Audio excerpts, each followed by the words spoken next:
This is Robert Harper with Virginia Farm Bureau's Grain Division. Thankful and glad to bring you the Merchandiser Minute for Friday, June the 12th, 2020.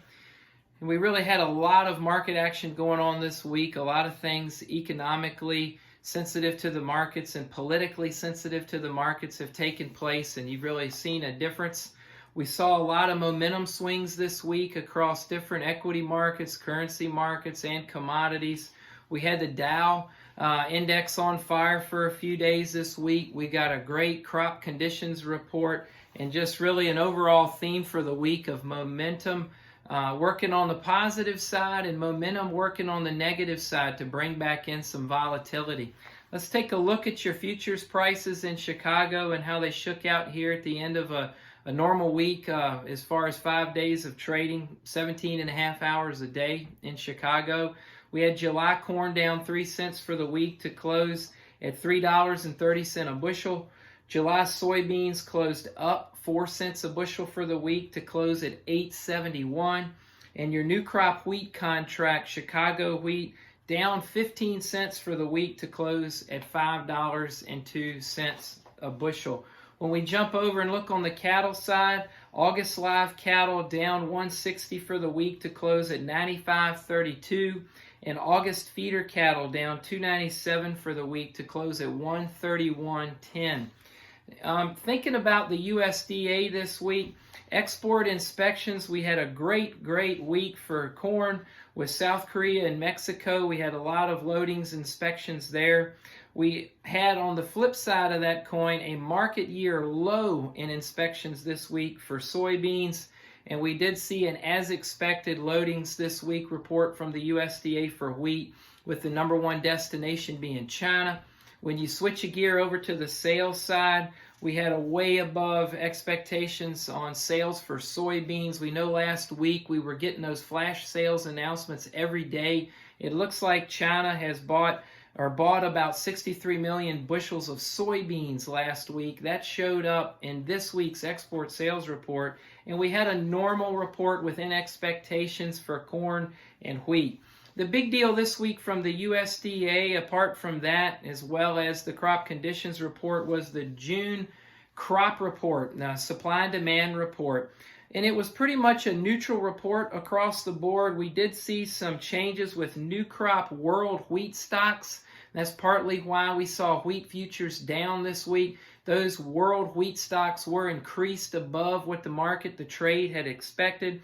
But we saw the 1920 and 2021 marketing year carryover numbers for corn and beans and wheat stay the same from the May report, so there were no surprises there. And we also saw no surprises with South American production. The USDA left those numbers the same from the May report. So pretty much a neutral report this month, with all eyes now on the June 30th quarterly stocks report, what was in the bin on June 1st, as well as the planted acre report. That comes out on June the 30th. One economist this week taught me an interesting tidbit from this week's crop report, was that the USDA shrunk the overall production of 2019 corn. It's odd to see them do that. They shrunk it by 45 million bushels this week, but they also decreased the corn used for ethanol by 50 million bushels in 2019. So it was really an offsetting adjustment. We came into the week, the Commitment of Traders report showed a near record short position for corn. We're going to get that new Commitment of Traders report this afternoon. We've got the second largest short position in history for corn. We've got a small short position in wheat coming into this week, and with wheat down again this week, we know that short position has grown. But we've also grown a long position this week in soybeans. So corn and wheat, short position by the managed money funds, and soybeans are showing a long position. We had a lot of momentum Monday morning. Corn was at an 8-week high. We broke out of the range we had been in on the futures board. That was coming from some positive outside influences from the previous week, like the good jobs report that we saw. It was also coming from a drier forecast. And again, that momentum swung both ways this week in a way we haven't seen in a while.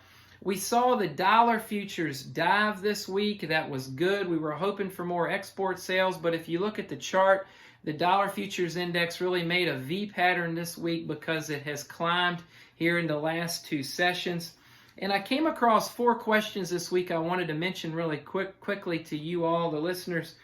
$4 trillion in government stimulus so far here in this COVID era. And one economist asked the question based on this: okay, we've expanded our debt by about 15%. Is the economy moving into an inflationary era with all of this stimulus, $4 trillion going into the economy so far? And if we move into an inflationary era, how will agriculture fare in that environment? So we're going to be talking about that in conversations over the phone and maybe here in this space going forward. We did see the Federal Open Market Committee in their 2-day meeting this week with kind of a shock to the overall markets, saying that they're going to keep interest rates. They plan to keep interest rates near zero for the next 2 years. That was big news and drove the Dow down 1,800 points yesterday. We took a look at that. We got an EIA, a weekly ethanol report this week that showed 86 million bushels of corn consumed for ethanol production.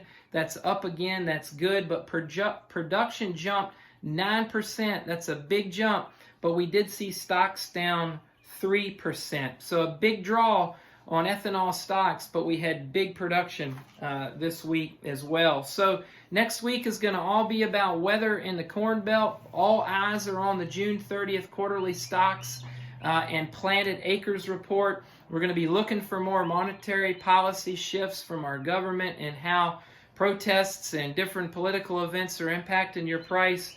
Virginia wheat harvest, we're going to see how the weather goes here as well, if we can get started with that in a big way in the eastern part of the state like they have in the southern part of the state. And remember, next week is usually statistically a great week to lock in some futures prices as well as basis on new crop bushels. So give us a call if we can help you.